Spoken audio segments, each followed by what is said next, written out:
الحمد لله الذي جعل يوم الجمعة خير الأيام، أحمده سبحانه وتعالى وأشكره إذ هدى لهذا اليوم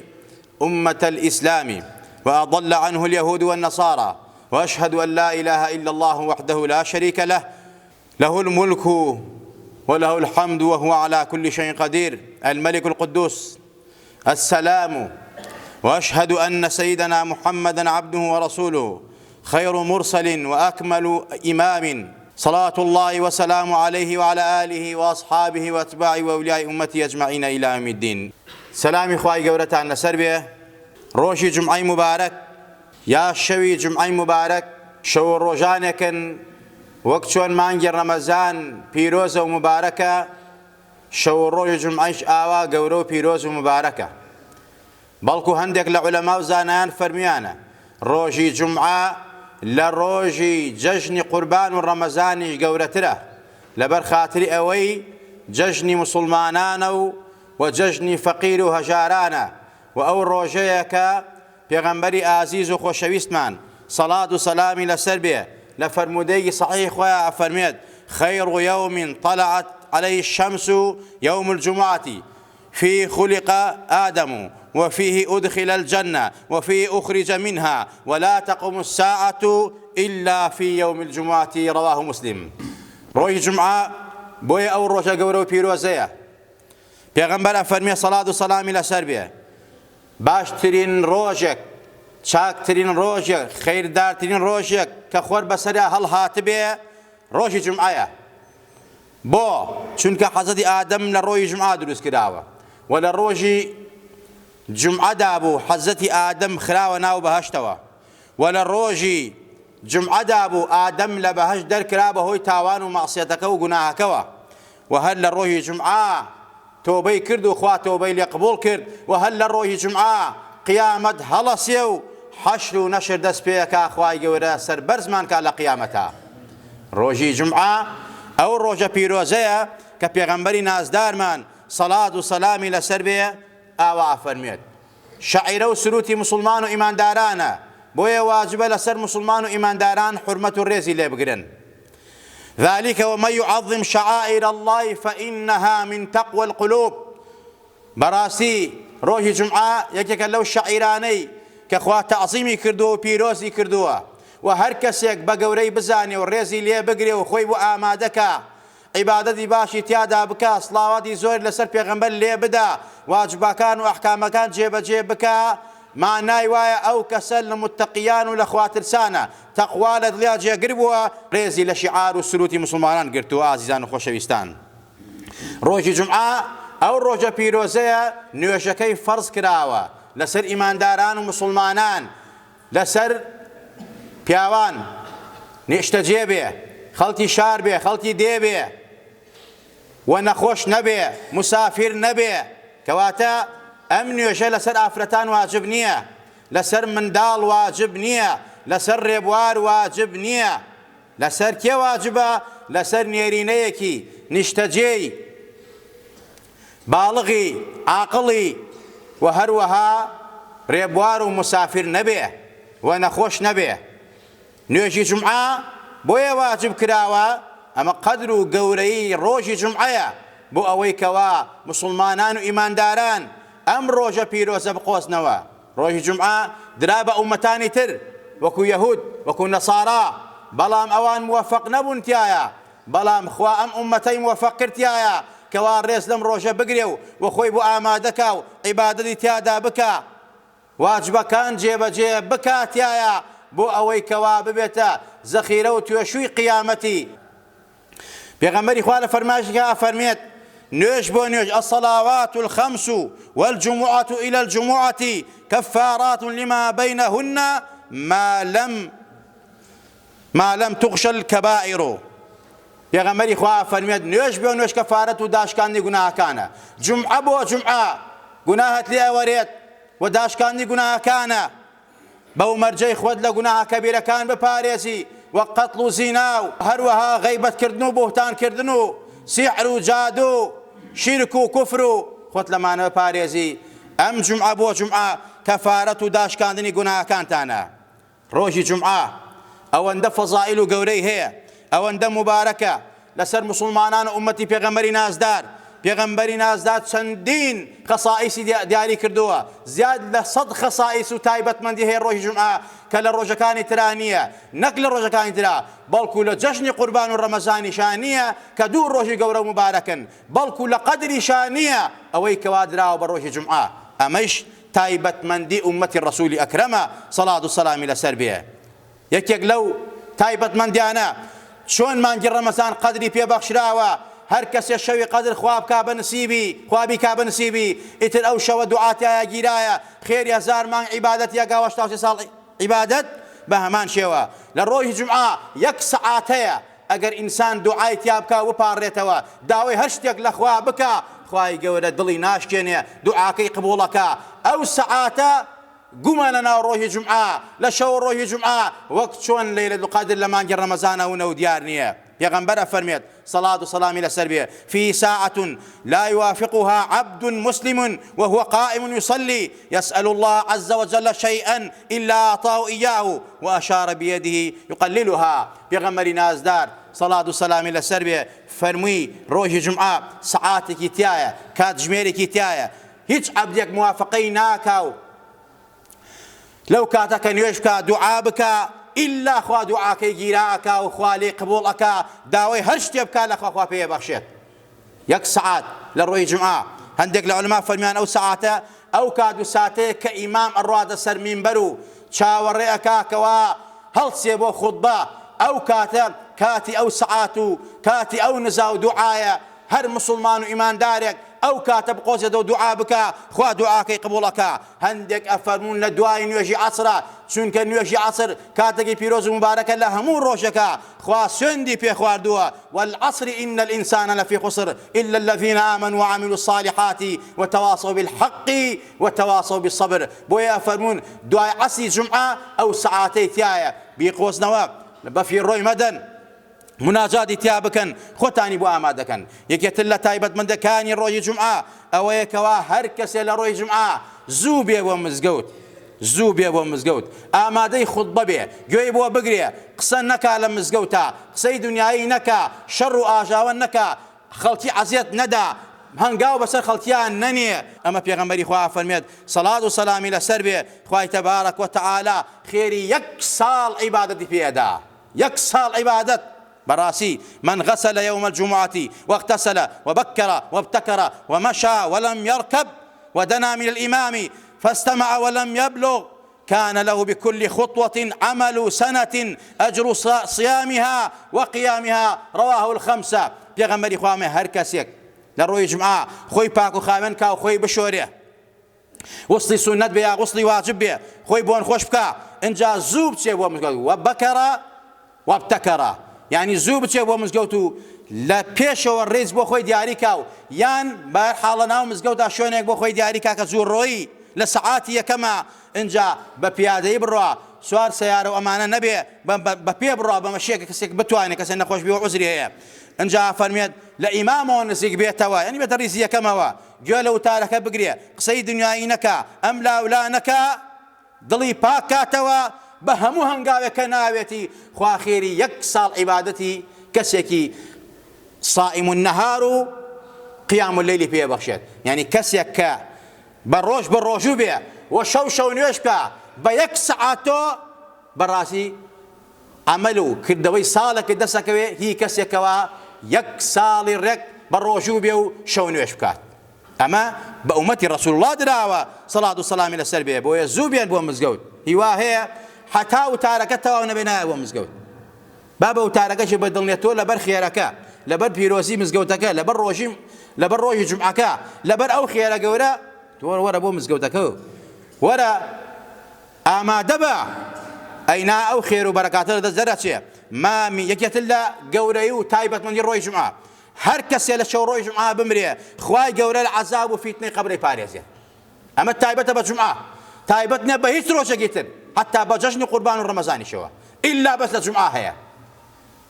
أفرميت ما من مسلم يموت يوم الجمعة أو ليلة الجمعة إلا وقاه الله فتنة قبره. هیچ مسلمانێک نەمردووە و نامرێت لە شەو ڕۆژی جومعە ئیلا خوای پارێزێت لفتنة قبر، لعذاب قبر، لا تسكي وتاريكي ونارعتي ناوغور لشو روح جمعة مردن ما هي حسن خاتمة ما هي سربرزية. أما بو مسلمان بو إيمان دار أينا كافر هالروجة بمريو هر كاتك بمريه أو مستحق عذابه لجهنم خالدا مخلدايا يكيت الله تايبت من دكاني روحي جمعة أوي حركسك نيجي بياني جمعة نيجي إنساني مسلمان أبد دائما ما دبل نيجي كان في فرزة بتايبت نيجي بياني كنيجي زور جوري خير دارة إهمالي نكا بلام لناو نيجي كان نيجي بياني جمعة پیغمبری خواه بتايبت باسي كردوه مسلمانان إيمانداران نابي غافل بن نيجي بياني هيج كاتك بتايبت نيجي بياني روحي جمعة پیغمبر فرميت صلاة والسلام إلى سربية إن أفضل الصلوات صلاة الصبح يوم الجمعة في جماعة قورترين نيش أو نيجي بيانية كنيجي بياني جمعة كتوبة جماعات بكي لمزقوتا ودانيشي تاشروق روبا قبلة خريكي ذكر وفكر وقرآن يادي پروردگار ودعابت باخير وثواب حج عمره سنة بقى پیغمبر خواه فرميت راه ونعيم في الحيلة وهروها روش وروي جمعكم والله أحكامي تايبتي هي كسنة تيايا پیغمبر أنجامي داوة يكيك لوانا أوي سنة إمام لو إنه يجي بيانيا صورة دي سجدة بخيونية وهروها لقى صورة إنسان هردو كان تواوبك بلام زور جاري إمام مأمو مكان كتو يكتو زياتر خويني مأمو مكان براسي نار عتبا وليروا هندك إمام كتكي كردونا خويني لبر أويك مأمو مكان عصيقني وشنك بيغمبري خوامد إمام كان يوشي كر قايل مأمو مكان بي شنك نخوشي تيايا بيري تيايا كريكاري تيايا آفري تيايا من دالي تيايا ولو منطلقة ويا شنك أودو صورة براسي زورا أقل نجباني بخوين ريت وهروها سنة لشو روج جمعة زور صلاوات لسر پیغمبری نازدار بدري چونك پیغمبر فرميت إن من أفضل أيامكم يوم الجمعة فأكثروا علي من الصلاة فيه فإن صلاتكم معروضة علي رواه أبو داود وصححه پیغمبری خواه فرميت صلاة والسلام إلى سربيه لقورتين روجكان إيوا شو روج جمعة زور صلاوات من سليه بدن چونك صلاوات كان إيوا أقاب من جوابيستي أبم دعاي خيرتان بوكم ناوتان توماركم إخوتان وباوكو دايتان أقاب من خمي بيسم پیغمبري خواه فرميت صلاة والسلام إلى سربيه ابن قيم فن بويا پیغمبري خواه من شو روج مع زور صلاوات من سليه بدن أينا مسلمان أبيت دائما صلاة لسر پیغمبري خواه لبدا دائما دمي بصلاوات بيوك وفاء واجبك برامبر پیغمبري خواه صلاة لسر پیغمبري خواه لبدا صلى الله عليه وسلم بلام لشو روج جمعة بويا فرميت زياتري بكن چونك روج جمعة قورترين روجكاني صالة شوكي قورتين شوكاني صالة وحزت الرسول الأكرم قورتين مخلوقاته بو أويكوا لقورتين روجا لقورتين شوا لسر قورتين مخلوق صلاة الله بيغمبري نازدار بدريت ولا بر أويا بويا حرشيتان كرد بيا لشو روج جمعة صلواتك زور لسر بيغمبري نازدار ليه بدن چونك خوي جوابيستي بيو دعاء خيرتان بوكا هر کس صلوات زور سر پیغمبر لبدا پیغمبر ناوی تومارکا لدفتری تایبتیاه هی خوی و هی باوکو دایگیشی لروج قیامتا بونا و ایا ناسینتوا ایا ناسیتو چون که فرمت امانه اهل صلوات لسر من بتایبت لشوروی جمعه يكيت الله سنة كان وأحكام الروح جمعة وآداب جمعة أو يكوا إنسان سنة لشو الروح جمعة سورة الكهف بخوانيا من قرأ سورة الكهف في يوم الجمعة أضاء له من النور فيما بينه وبين الجمعتين هركسيا لشو الروح جمعة سورة الكهف بخوانيا أو أخوان وليكي فيها بخشيت لم جمعة بو جمعة كيتر براسي أمنورا ما هدايته ما عزته ما سربرزية بو دنيا وقيامته عزيزان خوشويستان هر لآداب ومستحبات الروح جمعة أو هيك إنسان زوبي أبو مزجود وكو أماشان بيك اللي حد سكتري شاء أما حديث يجترا زيادة فصل جوري زوهاتن بو مزجود يقرتن لوتار قصنا كردن أماشا بيكا بيغمبر فرميت صلاة والسلام إلى سرير من اغتسل يوم الجمعة غسل الجنابة ثم راع في الساعة الأولى فكأنما قرب بدنة ومن راع في الساعة الثانية فكأنما قرب بقرة ومن راع في الساعة الثالثة فكأنما قرب كبشا أقرا ومن راع في الساعة الرابعة فكأنما قرب دجاجة ومن راع في الساعة الخامسة فكأنما قرب بيضة فإذا خرج الإمام حضرت الملائكة يستمعون الذكر چندین حدیث دم باره وارد بود پیغمبری خواه فرمید هر کسی لا روح جمعه خوی بشوره وصل جنابت بکا یان غسلی سنەتی جومعە بکە، خۆی بۆن خۆش بگە، لە سەعاتی یەکەمە ئەوەڵی سەعات بچێ بۆ مزگەوت، وەک ئەوە یەک وشتری کردووە بە قوربانی. ئەگەر لە سەعاتی دووەما بێ وەک وای مانگای کردووە قوربانی، یعنی خێری مانگای سەرەوە کردووە خێر. و هەروەها هەر کەسێک لە سەعاتی سێهەما ڕۆشتە بێ وەک ئەوە وایەکەوە بەرانێکی شاخداری چاوڕەشی کردبێ بە خێر و بە سەدەقە. هەر کەسێک لە سەعاتی چوارەما بڕوا وەک وایە مریشکی کردوێ بە خێر، هەر کەسێک لە سەعاتی پێنجەما بڕوا وەک وایە هێلکەی کردوێ بە خێر و پاداشی هێلکەیەکی کە. ئەگەر لەو کاتە نەڕوا کاتێک ئیمام لەسەر منبەر وتار بە، بەڕاستی لەو کاتە مەلایەکەکان مەلەفی ئەعمال ئەپێچنەوە ئامادە بن و گوێ لە وتار ئەگرن، اینجا لە پاشان ئەگەڕێنەوە. کەواتە ئەو کەسانی کە درەنگیان بۆ مزگەوت بەڕاستی بەس فەرزەکەی جومعەیان لەسەر لاچێ، ئەم هەموو خێر و سەوابەی ڕۆژی جومعەیان لەدەست دەرەچێ. بۆیە لە دەستی خۆتی مەدە، دنیا فرسەتە، دنیا کێڵگەی قیامەتە بۆ ئەوەی کەوا بیکەی بە کەشتی نەجات و مای سەربەرزی. و هەروەها پێغەمبەر ئەفەرمێ لە فەرمایشترا: احضروا الجمعة وادنوا من الإمام فإن الرجل ما يزال يتباعد حتى يؤخر في الجنة وإن دخلها. پێغەمبەری خوا ئەمێت بەڕاستی زوو بچن بۆ مزگەوت، ئامادەی وتار بن، لە ئیمامەوە نزیک بنەوە، چونکە ئەوانەی کەوا بەڕاستی دواکەون دواتر ئەڕۆنە بەهەشتەوە. بەڕاستی لە بەهەشت دواکەون، چوونە بەهەشت دواکەون، هەرچەند لە دوای جەهرەکردنە بەهەشتەوە، بەڵام سەرەکەیان دواکەوێت، سەرەی خۆت بۆ بەهەشت دوا مەخە. و هەروەها سنەتە ئینسانە شەو ڕۆی جومعە خۆی بشۆرێ. غسل الجمعة واجب على كل محتلم. بەڕاستی ڕۆژی جومعە خۆشۆرنەکەی واجبە لەسەر هەموو مسلمانێکی باڵغ و عاقڵ و ژیر. بەهەرحاڵ غوسلەکە سنەتە، لەسەری واجب نییە. ئەم واجبە بۆ ئەوانەی کەوا غوسلی واجبیان لەسەرە. یەکێتر لە سنەتەکانی جومعە سیواکردن کە، لباسی جوان لبركا. پیغمبری خواه فرمی صلی الله عليه وسلم: من اغتسل يوم الجمعة ومس من طيب امرأته إن كان لها ولبس من صالح ثيابه ثم لم يتخطى رقاب الناس ولم يبلغ عند الموعظة كانت كفارا لما بينهما. رواه أبو داود. پیغمبری خواه فرمید هر کسی لجمعه خوی بشوره و بونی خوش بدال خوی باشترین و جوانترین لباس لبرکا انجا برا بو مزگود هنگاو بسر خلقیان ننه خلقی آزار ندا گوه لوتار و موعظه بگره ابیت کفاردی گناهکانی لم جمعه بو جمعه کیتر و هروها التبكير وهر زور روشتن وكو اماجمان بيكر لجمعه ولا سرخور روشتن انسان لسر خوي برا بلا بلنكا هاوارنكا بدم ذكرو برا بدم صلواته برا بۆ مزگەوت هەیەت لە ئادەبەکانی ڕۆژی جومعە بێدەنگ بوونە بەداخەوە زۆر جارێک ئەبیسین لێرە و لەوێ ئەڵەن لە کاتی وتارە مامۆستا خەڵکێک قسەیەکە بەڕاستی ئێمەش تاوانبارە بین بەهۆی ئەوەکە و قسەکە مەجبورە قسە بکەین پێی بڵێن بێدەنگ بێ نابێت تۆش قسە بکەیت باو قسەی خۆی بکات جومعەی خۆی بەتاڵ کاتەوە تو بێدەنگ بە پێغەمبەری خوامە إذا قلت لصاحبك أنصت يوم الجمعة والإمام يخطب فقد لغوت متفق عليه. پێغەمبەری خوامە هەر کاتێک تۆ لە ڕۆژی جومعە بە برادەرەکەوت بێدەنگ بە قسە مەکە بەڕاستی جومعەیە و گوێ لە وتار بگرە یعنی ئەم نەسیحەتەش بکەی هەر کات تۆ واتوتە ئیمام وتارێدا بەڕاستی جومعەکە بەتاڵە بێتەوە لەبەر خاتری ئەوەی کە تۆ هێشتا نەسیحەتیش کردووە جا ئەوەی کەوا خۆی قسەکەیەکە و تاوانەکەیەکە و مزگەوت خرباڵغا و مەلایکە ڕاوەنێ و خەڵکی ئازەکە ئەوە زۆر تاوانبارە. ئازیزان و خۆشەویستان کەواتە لە ڕۆژی جومعە ئەبێ بێدەنگ بی هەتا بڵێ سەح یعنی ئوسمت کە ئیسم و فعلە بڵێ سەح کە کەلیمەیەکە سەح ئەو کەلیمە یا ئوس هەر بەو لەفزە تۆ جومعەکە بەتاڵە بێتەوە بۆیە خێری جومعەی خۆت بەتاڵ مەکەرەوە. و هەروەها لە ڕۆژی جومعە چۆن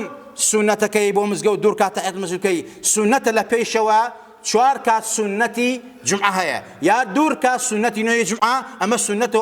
عولەما و زانایان داینان پێناوە بەداخەوە لە هەندێک شوێن دەرکراوە هەندێک کەس بەناوی بیدعەوە نایکات بەڵکو پێغەمبەری خوا صلی الله علیه و سلم چۆن لە ڕۆژی نیمەڕوا غەیری جومعە چوار کات سنەتی کردووە لە جومعەیشا چوار کات سنەتی پێشا کردووە اینجا بە هەمان شێوە لە دوایشەوە پێغەمبەری خوا فەرمێت سەڵات و سەلامی لەسەر بێ إذا صلى أحدكم الجمعة فليصلي بعدها أربعا کاتە نوێژی جومعەتان کرد لە دوای نوێژی جومعە چوار کات نوێژی سنەت هەیە بە موەکەدەکەی و غەیر موەکەدەکەیەوە ئینسان توانی لە مزگەوتا بیکە یا بیباتەوە ماڵەوە چونکە لە ماڵە خێری سنەت زۆر گەورەیە. و هەروەها ئینسان کە درەنگ هاو بۆ مزگەوت با ئیمامی خوتبە بدا لەو کاتە پێش دانیشتنی سنەتە دوور کات نوێژکە چونکە پێغەمبەری خوامە إذا جاء أحدكم يوم الجمعة والإمام يخطب فليركع ركعتين وليتزود فيهما رواه مسلم. بيغمري خواه إذا هركسك هاو مزقود إمام تاري داو روج جمعة بو بادور كاد نويجي كرد بكا تحية المجيد إن جاداني شيء آزان خوشويستان. أما هنديك لا مستحباته واجباتي روحي جمعة وأحكامي روحي جمعة بو وهنديك يتري هلا قرين بو جمعة كاني تري إن شاء الله خواه جورهم ملاك من سربرتك خواه لما نخوش بيه خواه عقيبة ما نخير بيري خواه لقناي خوانو باوكو دايك ما نخوش بيه يا ربي خواه جان بركات وخير جمعة كي بنسيبي خومانو باوكو دايكمان يا ربي خواه لو أنا أجمار من بكي كحزة الرسول أكرم صلاة وسلام لسربية لشور جمعة ناي خوان باوكو دايكان توماركا كصلاواتي لسليدا لقيامتا شفاعتي بوكا خواه لو أنا بين يا ربي خواه بإيمان من جنة بإيمان من برنا يا ربي خواه يان لتبارينوا لبي شرعي ولا تاوان ولا معصية ولا قتل وقتال وزنا وفاحشة وكبيرة بارزاو من كي ولات مان بارزاو كي يا ربي خوالد بارينوا باسم عصمي خد شفاينا خوش كان مان بي يا ربي خوا عقيبتي بيرا كان مان خير بيري هداية كان مان بي ولات مان بر خير وخش كي باراني برعتنا وباريني ما ويسونا عبيد مان مكة خوايا خير وبركات ارزو اصلا برشانا بسر خمانو ولات مانا خانوا دمانا خواهي إصلاح حالي خمان وخانا ومعلوم دالمان كي يا ربي خواهي من دالي من دالي صالح بريا أوي هدي صالحني خواهي بي صالح كي أوي هيتو مفقودة وديارني خواهي بي كان شاد كي توا يا ربي خواهي كاربدا سيولاد من بي إصلاح كي إيمان وإسلام خير دليانوا ويجداني عن بيتي يا ربي خواهي دل صوزي نشتمان بن دل صوزي دين ما نمل دل صوزي خاكولات ونشتمان وأم قلبن يا ربي خواهي دشمن ما نبن يا ربي خواهي لتفارينوا ريزو حمد لمي لتبقرن يا ربي خواهي هركسك دشمني دين مانا دشمني خاكولات اجتماع مانا دشمني ملت مانا نمرق بري ملت مانا يا ربي خوايا اگر شاوي داتي دايدي اگر شاوي داتني خوايا عاليها سافلها خوايا جيرو شوريكي خوايا لكل ماني كيتوا خوايا او درو دراوسياني كوا ولات ما تو بارانكن ولات ما سوت ماكن خلق ما نكشن قتلوا عام ما نكن اما بمروف نازان خوايا لي انخبون لكي خوايا جيش وجاغن تيك بشكيني بسريكا يا ربي خوايا لدبارينوا بزيد بمسلماناني غزه وفلسطين بيتوا يا ربي خوايا او مجاهدان السرخي بس اليهودا يا ربي خوايا خد آقات ليه يهود شون ظلمنا مسلمانانكا قتلوا عام مسلمانانكا هتكي ناموس مانكا هتكي ناموس مسلمانانكا ولاتي مسلمان ويرانكا خوايا بقوة وجيش وجاجي خوايا أناسيد خوايا إيمج بدعاء يا ربي خوايا لأبارنا ودعاء كان من قبولكي يا ربي خوايا يهود وقاور رجولك بناخي أرزابري جيش وجاجي أنت بشكيني ترسو بيوم خيدة دليانوا يا ربي خوايا فينا ولاتي مسلمان دور خيتوا يا ربي خوايا رعبو مسلماناني غزو فلسطين كي يا ربي خوايا يا شفاي بني دار كان بي شفاي نخوش كان بي يا ربي خوايا تولو انتقامة لحكام عربي بسينا لحكام مسلمان بسينا بتشاوي خوان أبين أو قطع عامو بيدنجن لآسي أو هم ظلم زورا يا ربي خويا ليان قبول لكي يا ربي خويا ليان قبول لكي يا ربي خويا هم يان عمالو بكري جراوي يهودن بياوي يهود مسلمان قتلوا عام كان بيدنج لآسيا وهم ظلما يا ربي خويا قبول لكي كادي خويت شون بيدنج بن لآسيا انفالي كردا كيميائي كردا وبإمزاي أوان ببرشاي أوان قتلوا عامي إيما كرا مصلات ما تسوت ما كرا بيدنج من قصيان نكر خويا استجل لآسي مسلمان غزة وفلسطين أوا بيدنج خويا ليان قبول لكي خويا جرد سوتيني خويا جاشان تيك بشكيني ليان كي خويا كرسي كانان فيليش كي يا ربي خويا لتبارينوا دلو درون معنا ودان كي توا بإيمان وبمارجين وبمان ونزندومان كروا دردو بلاي أرزو آسمان بارزاو مانكا ولاتي مسلمانان پر لخير وخشيكا يا ربي خويا كردستان معنا ودان كروا پر لهرزاني فرعيكا لا من دلقاتي وقراني ونارعتي يا ربي خويا لتبارينوا للرجي قيامتشا لحضور حضرة الرسول أكرما بين كومان كيتوا او بيغمان نازر بانمان بكا ودرمان نكا بدستي مبارك ياوي كوسرمان باتي لتوينه تونك بتي دنيا قيام رزيا ما بي خوايا اوي خدمت با بالكيتوكا بشريعتكيتوكا بمزقوتكانكا خوايا خدمتي بيبكي خوايا بكيتكش نجاد بوي خوايا سربرزيكي بتايبت اواني مزقوتا كردو خدمت بمزقوتا كان ام مزقوتا انا ودان كردو دروسيان كردو دروسيا كانوا بردوام لا ودانيا خوايا سربرزيان كي خوايا بهم دينار وثمن دينار دانا خوايا بك ما عزت وسربرز وكشتي نجاد ويان يا ربي خوايا جان هم لاك ما سربرز كي امين امين اقول قولي هذا واستغفر الله لي ولكم ولسائر المسلمين.